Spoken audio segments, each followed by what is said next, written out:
Welcome back to our course, Fundamentals of Operating Systems, based on the text Operating System Concepts, 10th edition, by Abraham Silberschatz, Greg Gagne, and Peter Galvin, published by Wiley Publishing. We ended the last lesson with a discussion of 4 state changes that a process goes through when allocated to CPU. In this lesson, we're going to continue that examination, and then we're going to start looking at some of the performance characteristics that are used to determine how the CPU will be scheduled. So let's get started. For situations 1 and 4, there is no choice in terms of scheduling.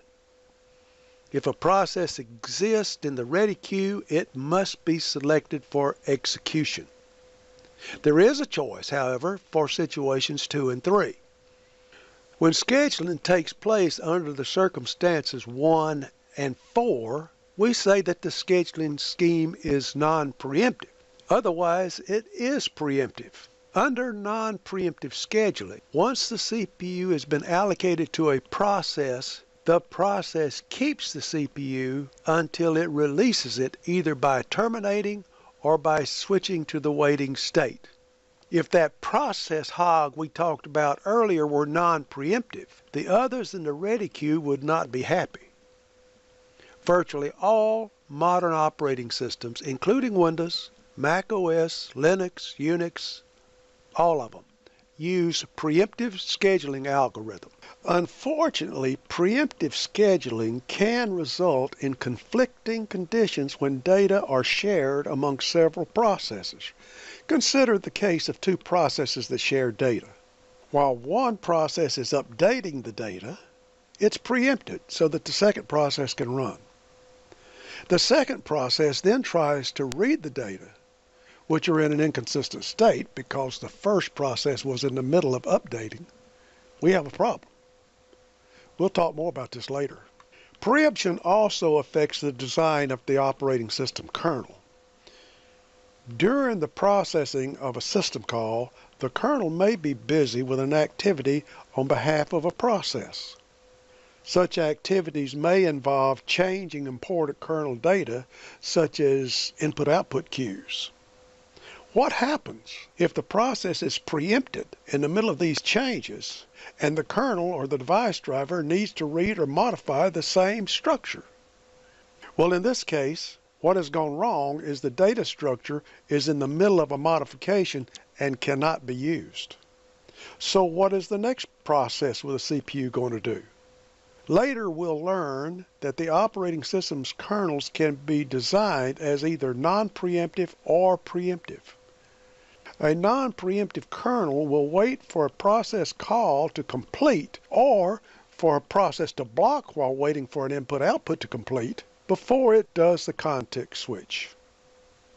In the example we just had, the processor would wait until that change was complete before switching the CPU to another process. This scheme ensures the kernel structure is simple, since the kernel will not preempt a process while the kernel data structures are in an inconsistent state. Unfortunately, this kernel execution model is a poor one for supporting real-time computing, where tasks must complete execution within a given time frame. A preemptive kernel requires mechanisms such as mutex locks to prevent these conflicting conditions when accessing shared kernel data structures.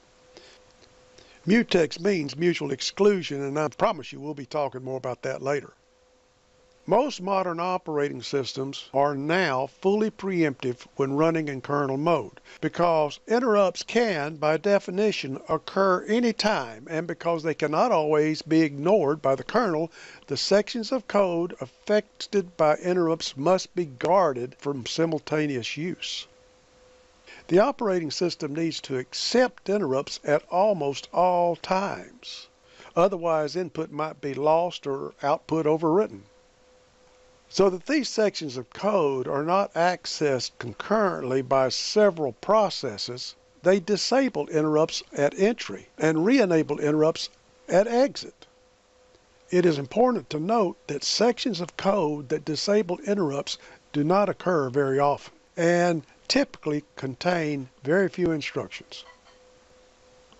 Another component involved in the CPU scheduling function is the dispatcher. The dispatcher is the module that gives control of the CPU's core to the process selected by the CPU scheduler. This function involves the following bullets: switching context from one process to another, switching to user mode, or jumping to a particular location in the user program to resume that program. The dispatcher should be as fast as possible since it is invoked during every context switch. Remember that the term context switch refers to the process of taking the CPU from one job and giving it to another. The process control block values from the exiting job must be saved, and the process control block values for the incoming job must be loaded. Now note that job and process mean the same thing. I may just be using the two terms interchangeably. The time it takes for the dispatcher to stop one process and start another running is known as the dispatch latency, and is illustrated in this image that you see right here. An interesting question to consider is, how often do context switches occur? On a system-wide level, the number of context switches can be obtained by using the vmstat command that is available in Linux. If you have access to a Linux machine, give it a try from the command prompt. Otherwise, you can see an example of the output in your text. By the way, there is a difference between voluntary and non-voluntary context switches. A voluntary context switch occurs when a process has given up control of the CPU because it requires a resource that is currently unavailable, such as blocking for an input-output. A non-voluntary context switch occurs when the CPU has been taken away from the process, such as when its time slice has expired, or it has been preempted by a higher priority process. Note that comment right there. Preempted by a higher priority process. We'll learn more about it later. Different CPU scheduling algorithms have different properties, and the choice of an algorithm may favor one class of processes over another. In choosing which algorithm to use, we must consider the properties of the various algorithms. Which characteristics are used for comparison may make a substantial difference in which algorithm is judged to be the best. The criteria include some of the following.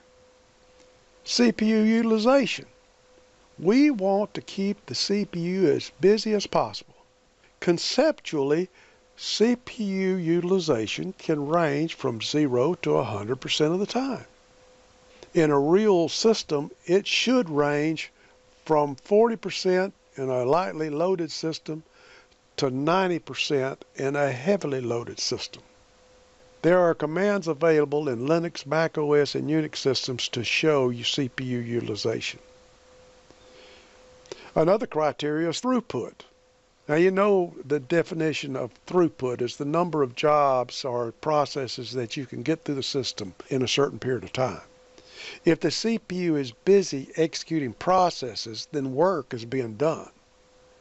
For long processes, this rate may be one process over several seconds. For short processes, it may be tens of processes per second. Another criteria is turnaround time.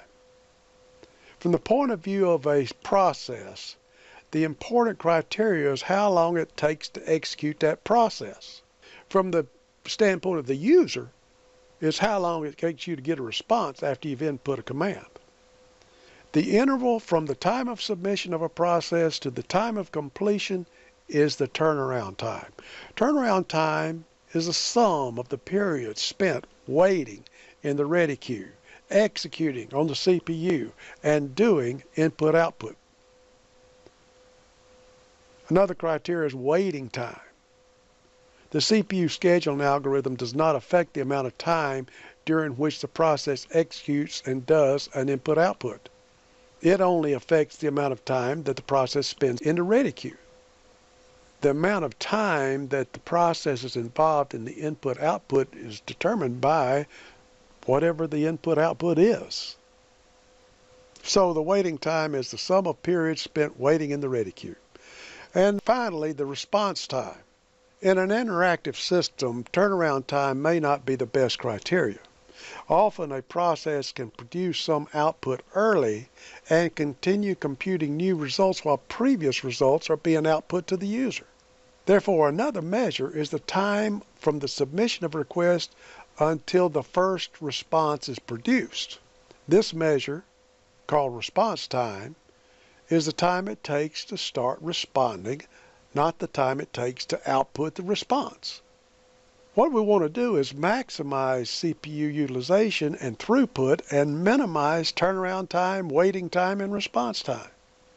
Remember, just like with the efficiency and effectiveness example, these 5 criteria, CPU utilization, throughput, turnaround time, waiting time, and response time, may very well conflict with one another.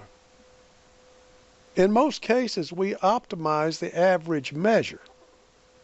However, under some circumstances, we prefer to optimize the maximum values rather than the average. For example, to guarantee that all users get good service, we want to minimize the maximum response time. Researchers have suggested that for interactive systems such as a PC desktop or laptop system, it's more important to minimize the variance in response time than it is to minimize the average response time. A system with reasonable and predictable response time may be considered more desirable than a system that is faster on the average, but is highly variable. Now, what in the world is that all about? Well, think about it for a moment. When we are using a computer, don't we develop a sense of when an application is working well by the normal response we receive? So if for some reason it doesn't come back as quick as we expect, don't we often wonder if perhaps there's a problem?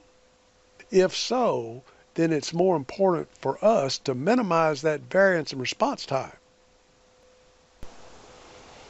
Well, this is a good place to stop. In this lesson, we have discussed primarily the measures used to determine the most beneficial performance characteristics of the system: CPU utilization, throughput, turnaround time, response time, and waiting time. In the next lesson, we will start to evaluate the techniques used for allocating the CPU to the processes. So take a break here, study your notes, take care of any business you need to take care of, and then come on back when you're ready to begin.